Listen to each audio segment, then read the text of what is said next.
I'm Ellis Martin. Join me now for a conversation with Jordan Trimble, the President and Chief Executive Officer of Skyharbour Resources, trading as SYH on the TSX Venture Exchange and SYHBF on the OTCQB in the U.S. Skyharbour Resources is a preeminent uranium and thorium exploration company with projects located in the prolific Athabasca Basin of Saskatchewan, Canada, which was ranked as the best mining jurisdiction to work in globally by the Fraser Institute in 2017. The company has been acquiring top-tier exploration projects at attractive valuations, culminating in 5 uranium properties totaling approximately 200,000 hectares throughout the basin. In July 2016, Skyharbour secured an option from Denison Mines to acquire a 100% interest in the Moore Uranium Project, now the flagship project, which hosts the high-grade Maverick Zone.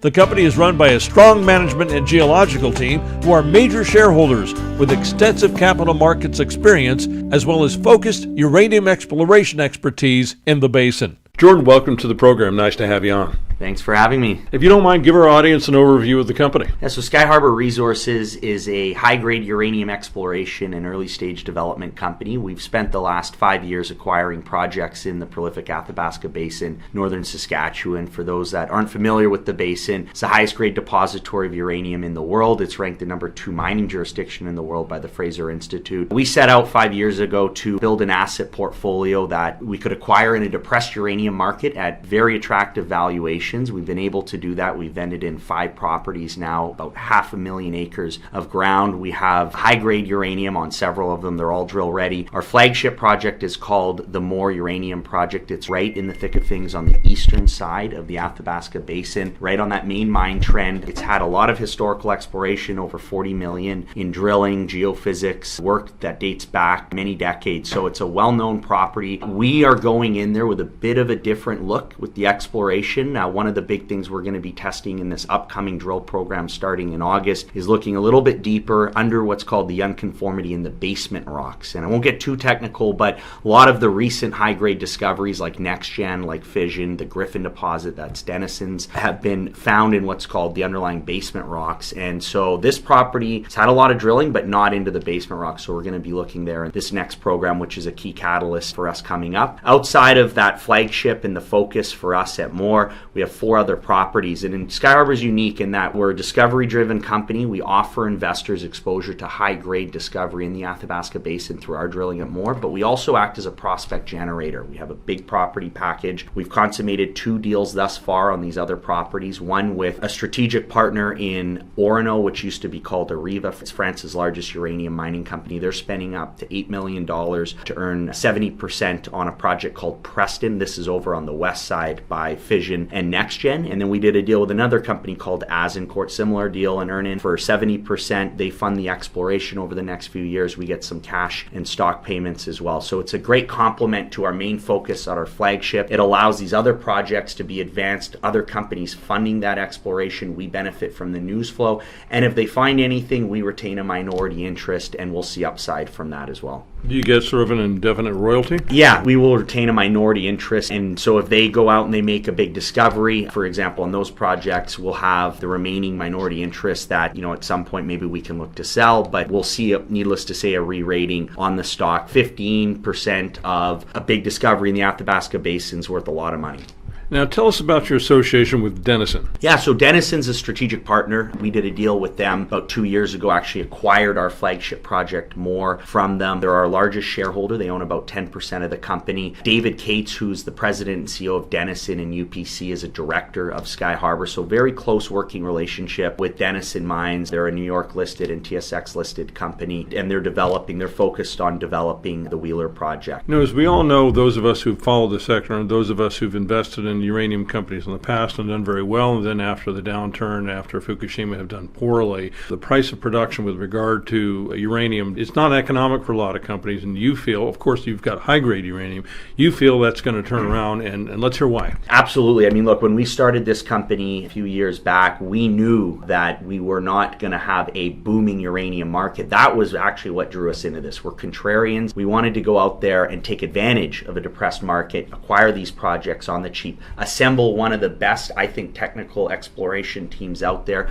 My head geologist is a gentleman named Rick Kazmersky. He's director of the company, been looking for uranium in the basin for over 40 years. He was the exploration manager at Cameco for many years and built and sold a company called JNR. So him and I have teamed up, and we brought on some other great technical people to help find that next big deposit in the basin. We've been able to do that because the market has been tough, right? And so we've done that. We're out there now exploring. With regards to the price of uranium, I really do see the next couple of years being very, very important for the commodity. Watching this, I think we've seen the reversal. I think we're now in the early days of a recovery. I think this next 2 to 3 years, we're going to see that transition into a full-on bull market. The biggest things to look at right now, you look at the supply-demand fundamentals. Start on the demand side. Demand continues to grow. We have a lot of new reactors under construction in the developing world, in China, in India, in parts of the Middle East. Saudi Arabia sinking tens of billions of dollars into their nuclear fleet coming online. The Japanese restarts have accelerated. A year and a half ago, we only had 3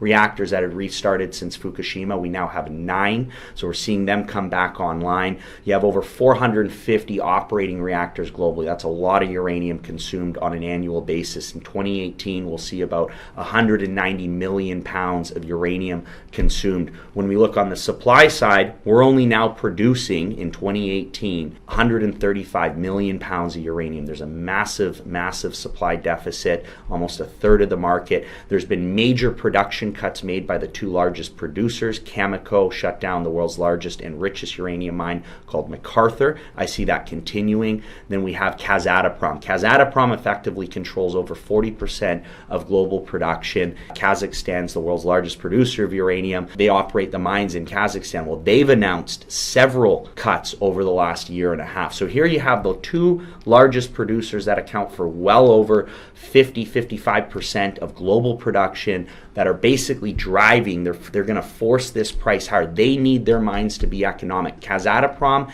is planning an IPO. They're not going to IPO when the price of uranium at $23 a pound. Hardly any mine makes money, including their low-cost mines, ISR mines. So they need to see a higher price. They've made the cuts. We're now seeing those supply cuts work their way into the market. We've seen a little bit of momentum build in the spot market. But just in the last 3 months, I'll note this, and this is, I think, the most topical point to talk about. We've seen new funds, in particular one out of London called Yellowcake, which has raised $200 million to go and buy physical uranium from Kazakhstan. 8.1 million pounds. They've struck a deal with the Kazakhs. That's 8.1 million pounds that will not be in the market, in the spot market. That's a significant amount. That's well over 20% of the spot market. We also know producers like Cameco are going to have to start buying in the spot market. Cameco in particular is going to have to buy a lot of uranium in the spot market over the next 12 months to meet their contracts that they have to sell into because they shut down McArthur.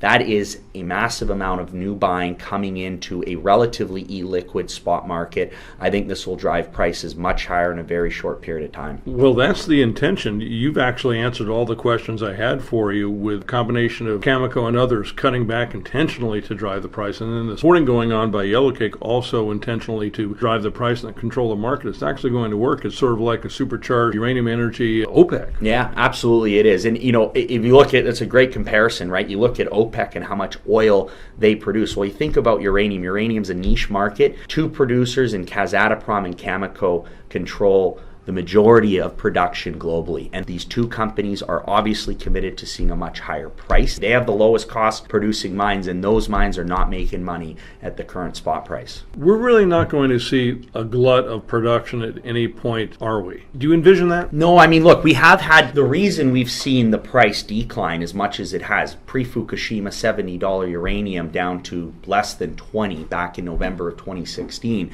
The reason we saw that was because we did have a lot of secondary supply that was coming into the market, right? So absolutely, but we are now seeing a transition out of that.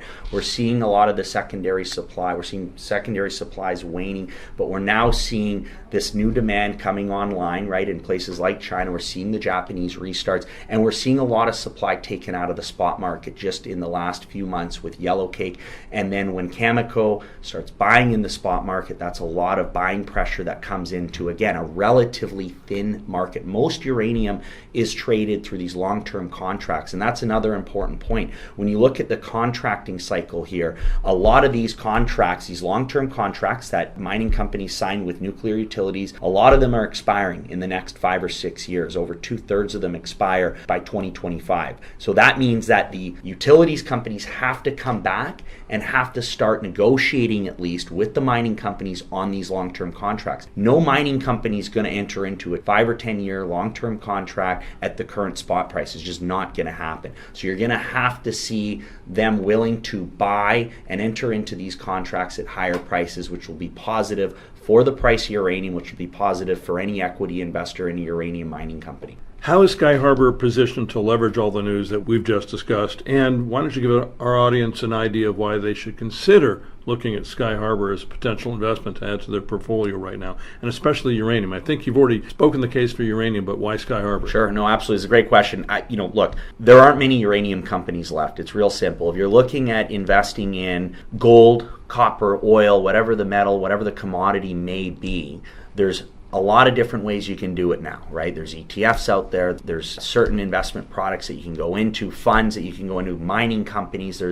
And lots of them. There's lots of ways you can get exposure to these commodities. Uranium, that is not the case. There aren't a whole bunch of ETFs, there aren't a whole bunch of funds, right? You can't buy physical uranium, needless to say. You can buy bars of gold. You can't buy drums of yellow cake, right? Unless you're a big fund and you can store it. And there's very few out there. You need hundreds of millions of dollars to do that. So that puts Skyharbour in a unique position as one of the few surviving junior uranium companies. There aren't many of us left. If you look globally, there's less. Back in 2006, 2007, there were over 500 publicly traded uranium companies. There's now less than 40.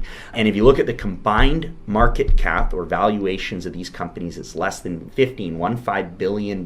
So a little bit of and that includes Cameco at about $6 billion and NextGen at $1 billion. So if you see a little bit of investment capital come back into this space, there's a lot of torque, there's a lot of leverage there. Now Skyharbour, as a junior exploration, early stage development company, offers even more leverage and more torque on that uranium price moving up. It's a company you have to look at from the angle that, yes, it's one of the few ways to get investment exposure to uranium, leveraged investment exposure to uranium. But specifically for the company, we are a high-grade exploration story. So very similar to what you saw in the early days, NextGen, a fission of Hathor. Hathor was eventually acquired by Rio Tinto for $650 million, right? We are very much a discovery-driven company. We're out there looking for that next big high-grade deposit. We think it's there at Moore. That's why we're drilling on the project. Lots of news flow coming out on that project, but we also have prospect generator model bringing in other companies to help fund exploration and drilling at other projects. We have multiple irons in the fire, a lot of catalysts, a lot of news flow coming from that. So the company's specific reasons are sound, and I think with a combination of a rising uranium market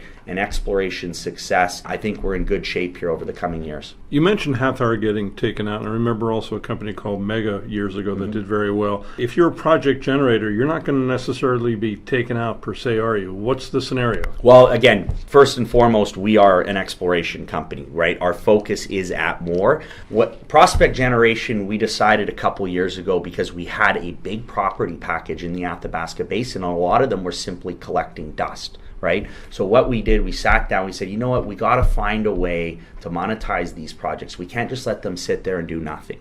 And so we really then started to key in on, okay, let's bring in some strategic partners like Orano out of France. Azincourt, we're working on it. We're in negotiations on a few of the other projects as well.